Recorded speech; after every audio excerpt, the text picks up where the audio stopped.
Entonces tengo 10 minutos, perfecto. Bueno, muchas gracias por estar a todas y todos, gracias a quienes me precedieron en este ciclo de mini charlas que hemos realizado. Bueno, para sumarme también a la experiencia de lo que recién nos acaban de contar Camilo, Melissa, Sebastián, Natalia, respecto a lo que, desde cómo vemos la neurodivergencia.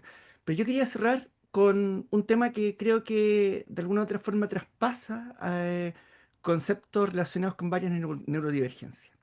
Quise titular a esta charla por el derecho a sentir intensamente y pensar profundamente, porque soy Hernán, soy profesor del programa Beta de la Pontificia Universidad Católica del Paraíso. Este programa es uno de los 7 programas de talento en Chile que trabaja con estudiantes con alta capacidad intelectual, que es lo que nosotros antes conocemos por superdotación. Se discute un poco si es parte o no de una neurodivergencia, pero básicamente es un cerebro que funciona bastante distinto. Y no solo eso, sino que además este tipo de estudiantes tiene una doble excepcionalidad, es decir, convive un TDAH del que nos habló recién Sebastián, o convive con un autismo del que recién nos habló Melissa. Entonces yo tengo estudiantes que por lo general conviven con neurodivergencias, lo que lo hace seres bastante particulares. Y yo en este caso, más que hablar de las dificultades que tiene ser neurodivergente, que las vimos, voy a hablar de quizá todo lo contrario. Yo siempre desde que empecé a hacer clases con mi estudiante en el programa Beta, les hacía una pregunta, pero de forma intuitiva, porque cuando yo comencé a hacer clases, no sabía de parte que yo era neurodivergente, no sabía que eran las altas capacidades intelectuales y no entendía qué es el concepto del que les voy a hablar hoy día. Entonces mi pregunta para acercarme a ello era ¿qué te gusta? Porque desde seguramente muchos años me ha parecido más interesante que preguntarle a alguien qué es lo que haces, a qué te dedicas o en qué trabajas. No sé si les pasó alguna vez en la universidad que te preguntan qué estudias, por lo general te define, cuando me parece que es radicalmente más interesante saber qué le gusta a alguien. Y este que te gusta se ve de muchas formas. Yo creo que más de alguno o alguno se recuerda quizá en esa imagen a su pieza de niño o a la pieza de su hijo hoy día. O quizá cuando hablamos de esto que te gusta, puede que no sean dinosaurios, y, que es un gusto como de el clásico nerd que no podría pensar.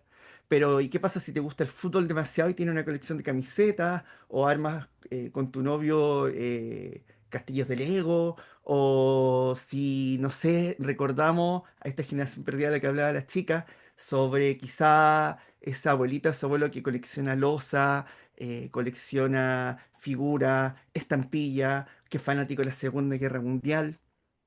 Pero también cuando hablamos de qué te gusta, podemos hablar de experiencias sublimes, que puede ser el arte, la literatura, la coleccionar libros, a algunos la historia, alguna civilización en particular. Yo era fanático de Egipto cuando era chico, u otras veces que la naturaleza puede ser en sí mismo ese gran que te gusta, u otras personas también tienen una experiencia con lo espiritual.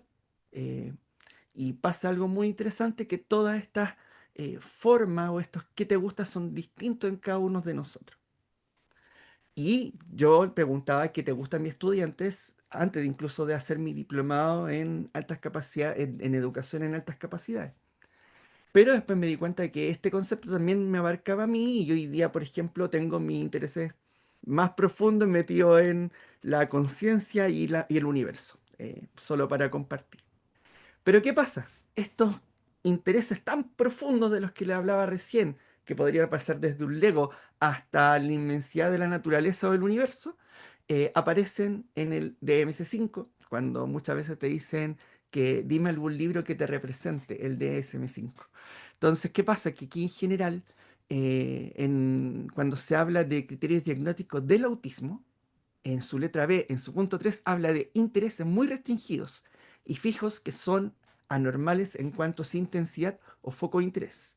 Por ejemplo, el fuerte apego o preocupación por objetos inusuales, intereses excesivamente circunscritos o perseverantes. Es decir, que en el manual de salud mental, en el que se establecen los criterios de diagnóstico del autismo, aparece como uno de sus criterios de identificación los intereses restringidos.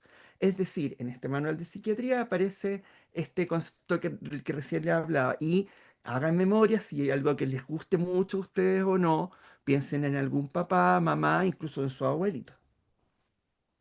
Pues bien, este concepto tiene un nombre y se llama monotropismo. En verdad, este concepto fue acuñado en los 90. Natalia ya nos avanzaba un poco de que no solamente el tema de la neurodiversidad se ve desde el ámbito clínico o desde la psiquiatría, sino que también se ve como una lucha social, también como un movimiento político, se ve desde muchas miradas. Y bueno, cuando neurodivergentes se ponen a estudiar neurodivergencia pasan también cosas interesantes, como también la misma Melissa nos planteaba desde su experiencia personal cómo empieza a crear con ello. Y aparece este concepto de monotropismo, que básicamente viene del yoga y tiene que ver con un único sentido o única dirección o inclinación de interés hacia un tema determinado.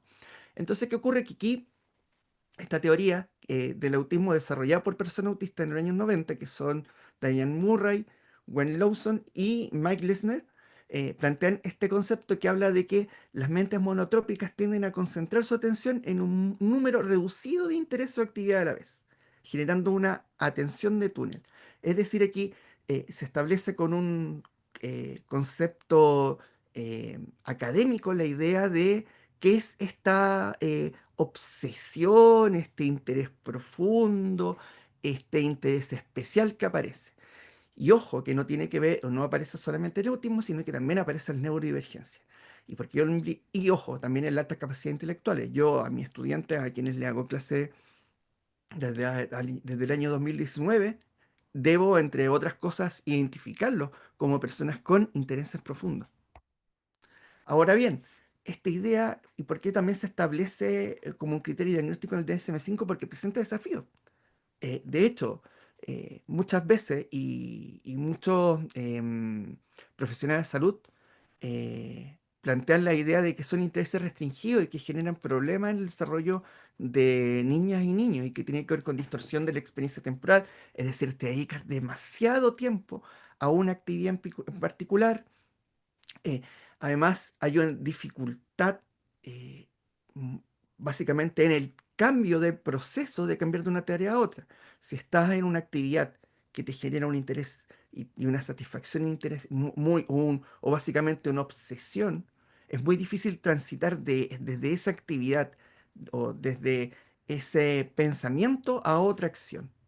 Eso en neurodivergencia es un problema. También la dificultad para conectar con otras personas, que ocurre cuando tu interés no se condice con el resto de las personas, cuando probablemente este tema, en el fondo, eh, te genera dificultad para poder hablar de otra cosa, tensiones que también generan la relación humana y no solamente lo pensamos en niñas y niños, también pensemos en nosotros como adultos, que quizá hay algún tema o algún tipo de conversación que más nos agrade, las veces en que hay conversaciones triviales o que no tienen que ver con nosotros, que nos generan una tremenda rechazo a poder participar con ella o un agotamiento de la transición, como les decía recién. Es decir, pasar de una actividad a otra y además en una sociedad que nos exige multitareas.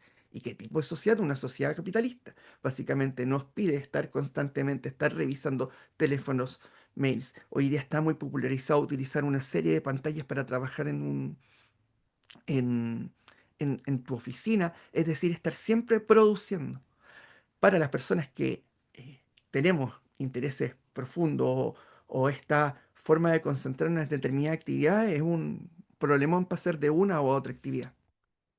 Sin embargo, no me quiero quedar en los desafíos porque efectivamente existen. Pero he tenido la fortuna también de ver cómo esto se convierte en otra cosa. Es decir, acá esta idea de interés profundo también tiene una cualidad muy bonita, que es generar felicidad en la persona que realiza esta actividad. Lo que hablábamos recién también, esta identidad neurodivergente, que nace también a raíz de un enfoque neuroafirmativo en construir la idea de que yo soy como soy y eso me hace ya ser una persona importante, especial y merecedora de respeto de la sociedad. un motor para el aprendizaje. Es decir, ¿qué pasa cuando hay un tema que te apasiona tanto y tú logras, como decía Natalia respecto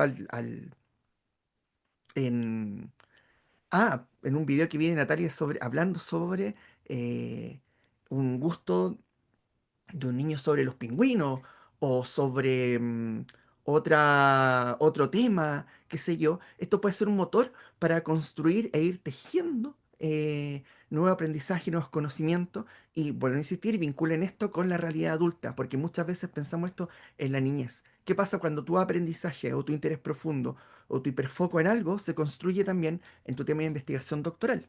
¿Qué pasa cuando pasamos de hablar de esta idea de las dificultades porque hay un tema que te apasiona demasiado y tenemos a tremenda y tremenda investigadores? También es una fuente de regulación, de autorregulación. Estar comprometido en tu interés profundo habla también de esta capacidad que tenemos de poder generar y bajar nuestros niveles de ansiedad. Simplemente estar conectados con algo que nos gusta mucho. O también un medio para trazar relaciones significativas, porque ojo, un interés o un monotropismo del que le estoy hablando es también un interés que puede estar radicado en una cosa, en una actividad, en un concepto, pero también en una persona. Entonces, ¿cómo entendemos este monotropismo? Lo podemos mirar desde una mirada patológica, es decir, eh, es un interés restringido, especial, porque cuando hablamos de intereses especiales, muchas veces hablamos como estos intereses extraños, raros, circunscritos, como habla el DSM-5, o estas obsesiones, o ponemos una mirada neuroafirmativa, es decir, hablamos de pasiones neurodivergentes, intereses profundos o intensos, viéndolo desde esta mirada de cómo puede o transforma una persona estar vinculada con eso que ama o además convertirlo en un área de interés o especialización. Básicamente convertir tu interés en tu área de investigación, en lo que, o en la forma en que tú contribuyes a la sociedad eh, como tal con tus conocimientos. Y si a este interés profundo, a este monotropismo o a este interés restringido como también se plantea, agregamos este otro concepto que es el hiperfoco, el flow, el estado de flujo, que es básicamente cuando estás tan conectado en esa actividad, en esa pasión, con seguramente eso que te llena, logras realizar lo que se llama flow, básicamente entrar en un estado en que nada importa. No importa el tiempo, no importan incluso a veces otras obligaciones, lo que a veces puede ser un problema, pero básicamente entra en un estado en que tú eres la actividad. Y eso pasa comúnmente en el deporte. Cuando un atleta de alto rendimiento se encuentra en un estado tal de que no piensa en nada más que lo que está haciendo. O cuando o busquen esa actividad con las cuales se conectan. Esas actividades de coleccionismo, ese pegar estampillas, ese armar un Lego, ese escribir a mano que me pasa a mí particularmente, que me conecta y me hace desaparecer del mundo por un momento.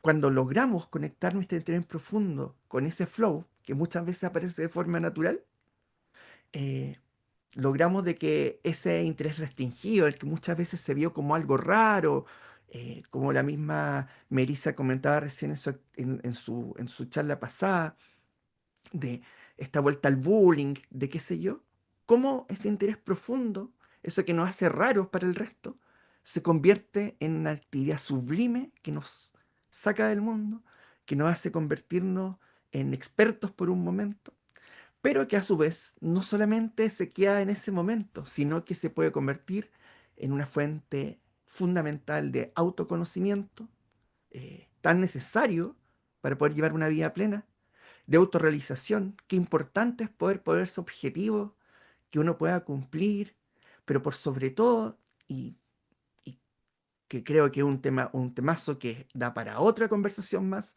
sobre la falta muchas veces de sentido de la neurodivergencia, el excesivo existencialismo que tenemos muchas veces, esa pérdida de sentido, cómo lo podemos lograr a través de estos intereses profundos. Y básicamente, cómo esa pregunta que les hacía en un principio a mis estudiantes, pero ojalá que se la hayan hecho a ustedes también, de ¿qué te gusta? Se puedan dar cuenta que quizá en algún momento de nuestra vida nos pudo haber hecho sentir raro, pero cómo ese reencuentro con el ser, con eso que amas, con esa actividad que te llena, con ese aprender o ese conocimiento y que lo quieres consumir constantemente, cómo eso te puede ayudar a que convivir con tu neurodivergencia de forma amable y sobre todo cómo transitar de ese gusto en algo placentero. Y no estoy hablando de convertirlo en un trabajo, simplemente convertirlo en un sentido per se que te haga ser feliz en un mundo cada vez más caótico. Muchísimas gracias.